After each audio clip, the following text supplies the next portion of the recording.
सिन्दुरसित जोडेर लगाउने चल्ती चलन छ हाम्रो। भगवानको टिका लगाउँदा माथि लगाउने, यहाँ लगाउने, यहाँ लगाउने, यहाँ लगाउने, सिउँदो कोर्दा यसरी कोर्ने, यसरी गर्ने, गर्न हुँदैन। अहमता हुन्छ भनेको मती छोडिन्छ। कपाल खुल्ला राख्न हुँदैन, घरको सह जान्छ। सह भनेको लक्षण जान्छ, घरमा झगडा मात्रै हुन्छ। जति नै राम्रो काम गरे पनि श्रीमानले डाँटिरहन्छ, या त छोरीले डाँटिरहन्छ, या त सासूआमाले देख्न रुचाउँदैन। त्यही भएको पहिला पहिला त होइन गुरुजी, ढाकेर हिँड्थे, सासू बुहारी त मिल्थेनन् नि भन्नुहुन्छ। पहिला पहिला सानो सानोमा बिहा हुन्थ्यो। ओ आमालाई सोध्नु त कति वर्षमा बिहा गर्नु भएको आमा हजुरले? मेरो त 11 वर्ष। ल हेर्नुहोस्,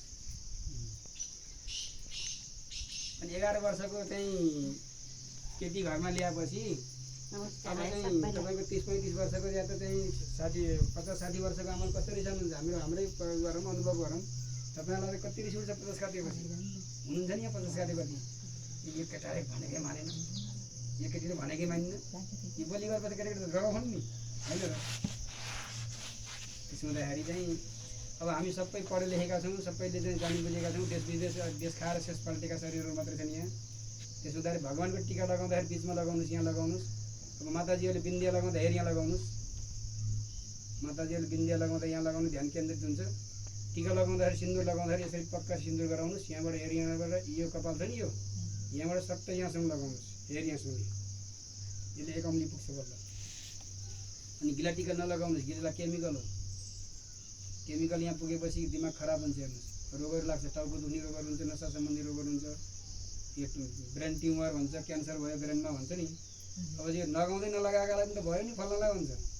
उहाँले खानपिनको चाहिँ बराबर चाहिँ ध्यान दिएको हुनुहुन्न। अब बिहान हामीले चाहिँ के गरिन्छ आज भन्दाखेरि, अब चाहिँ हामीले कस्तो खाना खाइन्छ भन्दाखेरि, अब मेरै अनुभव सुनाएको है। हेर्नुहोस्, मैले 8 वर्ष भयो बिहानमा भात खाँदिनँ। रोटी हाम्रो हार्ड खाना हो। हेर्नु चाहिँ रोटी पहिला पहिला त मकैको आटो खाने चल्ती चलन थियो, होइन र? अनि दुध दही दुध तपाईँले बिहानमा खाली पेट खाँदै नखानुहोस्, दुधको चिया पनि नखानुहोस्, त्यसले विगत गर्छ। एउटा बिस्कुटमा दुध बिस्कुटलाई लिएर तपाईँको चाहिँ पानीमा या उसमा चोब्नुहोस् त कस्तो बन्छ बिस्कुट?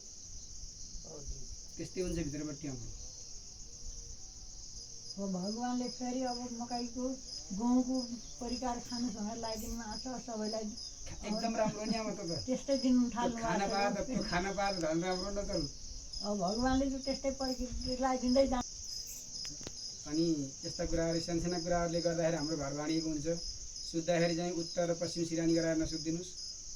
अनि चाहिँ तपाईँहरूको घरको चाहिँ खाना बनाउँदा दक्षिण खाना पकाएर नखानुलाई पितृ रुष्ट हुन्छन्। सिन्की अगरबत्तीहरू नबाल्नुहोस्, त्यसबाट पितृहरूको चाहिँ दोष लाग्छ। हेर्नुहोस्, अनि बाहिर लगाएको चप्पल भित्र लगाएर नजानुहोस्। टोयलेट लगाउने कपडा अलगै बनाउनुहोस्, केही नभए एउटा गम्छा मात्रै पेर्नुहोस्। किन भन्दाखेरि हाम्रो टोयलेटमा एकदम गन्दगी हुन्छ, हाम्रो फोहोर हुन्छ। त्यो फोहोरको कपडा लगाएर पकाएर खाएपछि के हुन्छ? सोचै त्यही फोहोरै हुन्छ। बल्ली कुरा धेरै छन्, समयको अभावले गर्दाखेरि, परिस्थितिले गर्दाखेरि।